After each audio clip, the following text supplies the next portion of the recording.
Encontro-me aqui na famosa praia de Anambó, junto ao padrão de descobrimentos, onde é suposto terem chegado os portugueses. Não se sabe exatamente, afirma-se que não havia cá ninguém, pois, olhando para todo lado só vemos floresta e é natural que se houvesse cá alguém não se iria mostrar facilmente e temos o mar à nossa frente. Pois, aqui ao meu lado, aqui à minha frente, está aqui Ananda, natural Cabo Verde, que veio com 13 anos, e está aqui o Coronel Vítor Monteiro, filho de um cabo-verdiano que eu conheci na roça Rio do Ouro. O Coronel Vítor Monteiro é um cabo-verdiano de origem, não é? Como é que vê aqui a sua comunidade? Como é que eu perfeitamente bem com mais gente que não me conhece aqui. Como é que é a comunidade, digamos assim? Eu sei que é uma pessoa... A comunidade está integrada com todos os aspectos bons e negativos que todos os outros santomenses também vivem. Portanto, não há diferença entre o cabo-verdiano e o santomense. Até é difícil distingui-los. É uma miscigenação tão grande que é difícil distinguir o santomense genuíno e o cabo-verdiano. Mas o cabo-verdiano continua ainda com... A cultura, sim, continua com aquela cultura dos pais, digamos. Os descendentes continuam. O Funaná, a Tiabeta, eles não se esquecem. Mas os cabo-verdianos de São Tomé, nós costumamos dizer que são forros, são cabo-verdianos forros, são os ditos cabedas. Mas têm a sua música, gostam sim, também. Sim. E também gostam da música de São Tomé. Tem a sua comida também. Sim, que é cachupa, arroz pintado, não é? E arroz de atum. Depois o cuscuz para pequeno almoço. Nasceu cá, e como é que se sente nesta terra? Eu sinto perfeitamente. Sim, eu sou santomense. Não troco São Tomé com nenhum país. Falo o crioulo de São Tomé, o forro, falo o crioulo de Cabo Verde, falo várias línguas. Eu familiarizo-me com cerca de 10 línguas. O português, o italiano, o espanhol, o francês, o inglês, o russo, o polaco, o crioulo de Cabo Verde, o crioulo da Guiné-Bissau e o crioulo forro. Eu entendo o crioulo de Príncipe. Eu estou integrado. Aqui é a minha terra. Eu não digo integrado, eu sou daqui. E se não ouço sangazusa, se não como cozido de bananas, se não como calor, não me sinto bem. Aliás, o Coronel é um homem comunicativo, um homem de uma grande simplicidade. Graças a ele estou aqui, vim na viatura dele para vir aqui a revisitar novamente o padrão de descobrimentos. Anambó é um lugar histórico onde se diz que terão chegado os portugueses, bem, de facto isto tem condições para desembarque não só de portugueses como outros navegadores. E curiosamente nós encontramos ali umas gravuras, uns desenhos que merecem ser estudados. Temos arqueólogos que estão disponíveis a vir cá e estão curiosos. Curiosamente também nos Açores e em Cabo Verde já foram encontrados vestígios muito antigos. É um lugar fantástico, é um sábado lindo, estão ali também estas três mulheres cabo-verdianas, com a sua, digamos, a patriarca, não é? Temos ali o Adilson Castro, o jornalista que nos acompanhou na descoberta, também é uma pessoa muito interessada pela sua terra. Agora um pequeno à parte. Eu estive no Rio do Ouro, já tive a oportunidade de dizer, e conheci lá o seu pai. Mas não nasceu lá na roça. Eu nasci na roça Rio do Ouro. Nasci em 1957, na primeira casa da Senzala da esquerda. Depois meus pais se casaram, sabe que naquele tempo os casados tinham uma outra casa. Então passamos por a primeira casa da direita, da Senzala da direita, logo a seguir a creche. E o seu pai, já agora ainda recordando, já me falou como é que ele veio aqui parar. A história do meu pai é um pouco engraçada. Meu pai era imediato de um barco, chamava-se Antônio Carlos, penso. E ele tinha vindo aqui uma vez, em 1952. E depois voltou em 1953. Coincidentemente deu-se aquela história do massacre de 53, do massacre de Batupá. E o barco estava aqui, foi ordenado que levasse uns nativos. Enganaram os tais nativos que eram para ser levados para Angola. E no entanto, no alto mar, receberam a ordem para serem atirados para o mar. Meu pai revoltou-se, estavam uns 4 cabo-verdianos tripulantes, não aceitou, sequestraram o comandante do barco e comunicaram à terra. E da terra receberam a ordem então que levasse esse pessoal, os tais nativos, para a Ilha do Príncipe e que trouxesse os tripulantes para São Tomé. Mais de caminho para São Tomé, voltaram a sequestrar o comandante do barco e foram parar ao Senegal. E no Senegal meu pai ficou 1 ano e meio, 2 anos com nome falso. depois, quando o Gorgulho foi condenado, reconhecido culpado, eu até estou a perder lágrimas. Reconhecido culpado, meu pai depois foi a Cabo Verde. Depois inventou que era analfabeto, sabe que muita gente vinha para São Tomé era analfabeto. Claro. Meu pai inventou... Era frequente encontrar cabo-verdianos na roça, mais cultos e analfabetos como Ele inventou essa desculpa e veio como contratado, porque ele era assim muito branco, assim como tu. Sim, eu era uma pessoa alta, sem muito afável, comunicativa. Não é? Exato, era o leiteiro ali do Agostinho Neto, a minha mãe era responsável da pocilga. E então meu pai veio com esse subterfúgio de ser analfabeto, não era, então começaram a desconfiar dele porque ele falava várias línguas, aprendeu no barco, e dava-nos aula. Nós íamos à escola, quando voltássemos todo mundo ia à casa do meu pai, dizia-se escola do mato.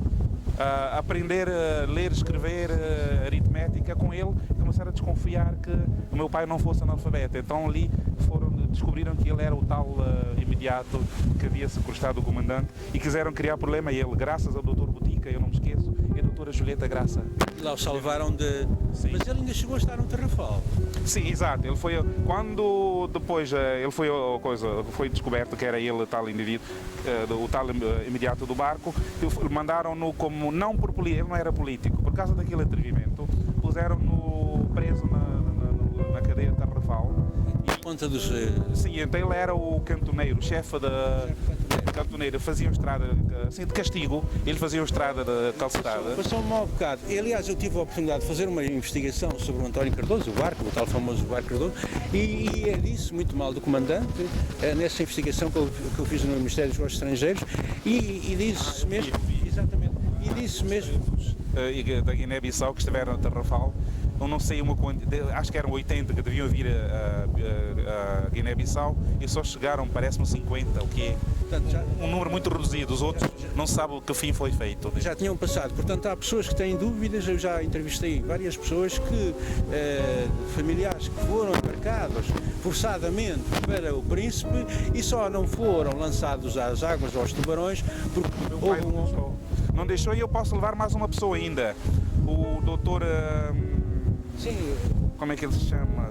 É o doutor Alcino Souza, chama-se assim, Alcino Souza. Ele diz que a mãe tinha-lhe dito que os tripulantes, os nativos sabiam que iam ser deitados ao mar. Não é verdade, porque se eles tivessem sabido de antemão que iam ser deitados ao mar, não embarcavam. Claro. Enganaram, como se eles seriam protegidos dos revoltosos aqui, porque era da elite, alguns deles. Naturalmente não era. Estava o pai de Felipe Costa Alegre no barco. Costa Alegre estava naquele barco. Sim. Repare que eles queriam eliminar a elite, mas não iam dizer, nós vamos lançá-los aos tubarões. Não. Claro, enganavam-nos. Mas pronto, se for, eu vou levar ao Dr. Alcino Souza para que entreviste e veja a versão que ele tem. Não, mas a versão... comandante que não quis. Coronel, essa é a versão, porque foi a versão que eu também ouvi. Eu vi já várias pessoas, aliás, ouvi-as na altura, há 40 anos, ainda com a memória bem fresca, a dizerem que eram para ser lançados ao mar. Não há qualquer dúvida que era essa a intenção de quem criou um campo de concentração, de quem matou muita gente sem dó nem piedade. Ela não chegou a conhecer o seu pai. Não, eu conheci o meu pai, não lá do leiteiro lá do Curral, da Chineto, conheci o seu pai. Sim. Parecia branco. Ele era o leiteiro, ele chamava o homem de cocheira. Então fala-me lá dele. Homem de cocheira. Então, como é que ele era feito? Quando vinha para o hospital da Coxinete, eu já andava tudo lá. Ele dava leite. Você é escondido, não é? Para patrão não ver. Meu pai tirava leite. Meu pai tirava leite. Quando vinham pessoas das dependências, iam para lá. Então o leite era para o hospital, para a creche. Mas era só para o pequeno almoço. Mas muitos eram debilitados, precisavam. Meu pai tirava o leite às escondidas e mandava a minha mãe dá-las às escondidas no hospital, do lado da cozinha. Então ainda se lembra disso? Conte lá. Conte lá, pelas suas palavras. Lá na Agostinho Neto, é verdade. Era ridor, é verdade. Sim. Eu recebia o leite escondido na cozinha. Ele era uma pessoa alta, magra, não é? Sim. Muito simpático. É, bonito. Muito bonito. Exatamente. Você ainda era na altura muito menina, não é? Era Nhagoia. Nhagoia. De Pocilga. De Pocilga. Exatamente. E então, recorda-se desse gesto. Ele era muito popular lá, não era? Popular toda a gente conhecia. Sim. Boas memórias. O pai fazia banco, ele guardava dinheiro dos trabalhadores. De gente de outra roça, até de Dona Augusta, mandava dinheiro para ele guardar. Meu pai guardava dinheiro de quase todos os contratados. Ele era, digamos, um banco e Então, quando foi posto fora da roça, ele quis devolver o dinheiro a cada um deles, tinha um caderno. As pessoas não quiseram, o Sr. Bernardino leva-lhe, o Nobre leva, chamavam-lhe mas assim. na altura quando saiu ainda criaram dificuldade. Sim, lá na cidade. Depois, pronto, quando ele ia morrer, ele apanhou uma hérnia de disco e diagnosticaram como trombose, e não era. E por ele ter trabalhado na roça, foi internado na clínica geral, na medicina geral. E o Dr. Leão, que é um indiano que trabalhou em Cabo Verde. Eu conheci pessoalmente. Conheceu o meu pai em Cabo Verde, os familiares do meu pai, e quiseram que ele fosse para a segunda classe. O Dr. Leão queria que fosse para a segunda classe, o meu pai. Não aceitaram porque ele trabalhou na roça, não podia. Parecia branco, mas por ter trabalhado na roça não aceitaram. Depois morreu. Isso é outra história. Quando o meu pai foi chamado, o patrão Fonseca chamou meu pai. Fonseca não era lá, digamos assim, muito mau, mas pronto, ele tinha umas coisas. O Fonseca chama meu pai e diz ao meu pai, olha, porque ele soube que o meu pai fez uma casa na cidade, meu pai queria sair da roça. E diz assim, Sr. Bernardino, o senhor vai ser transferido para Fernão Dias. Eu disse, não, patrão, eu Fernão Dias não vou. Mas não vai para Fernão Dias porquê? Porque tem muito mosquito e não tem luz. E ele disse assim, está lá, Sr. Bernardino, o senhor parece branco, mas o senhor não é branco. E então ficaram num silêncio, cerca de 1 ou 2 minutos. Isso é a história que meu pai contava lá em casa. E depois o patrão pergunta ao meu pai, o que é que vou fazer consigo? Sou patrão. Durante 13 anos eu disse sim senhor, sim senhor, sim senhor.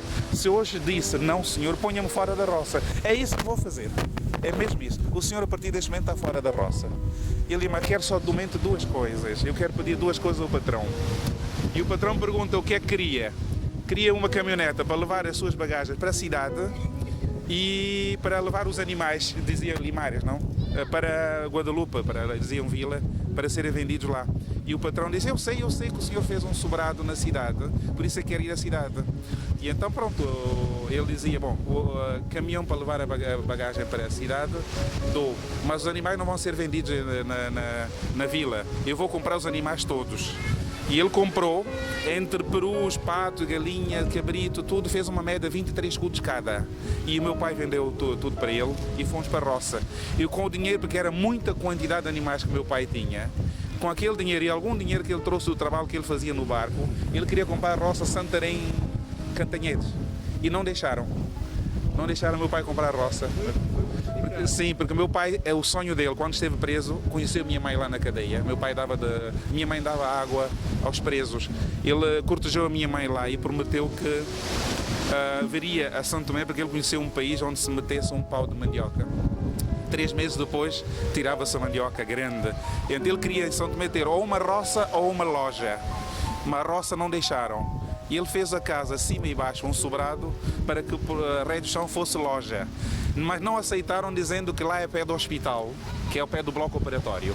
Lá é o próximo do hospital, ele não podia ter uma loja lá, por causa de bebidas alcoólicas, não sei o que mais, não sei o quê.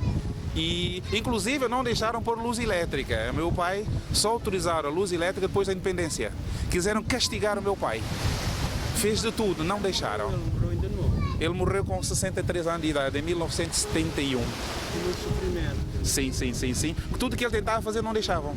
Por causa daquilo de atrevimento em relação aos nativos que ele não deixou tirar para o mar. O mais velho morreu em Portugal, em 74. Ele foi em 72. Morreu lá em Portugal. Ele relatou-me todo o processo de 25 de Abril.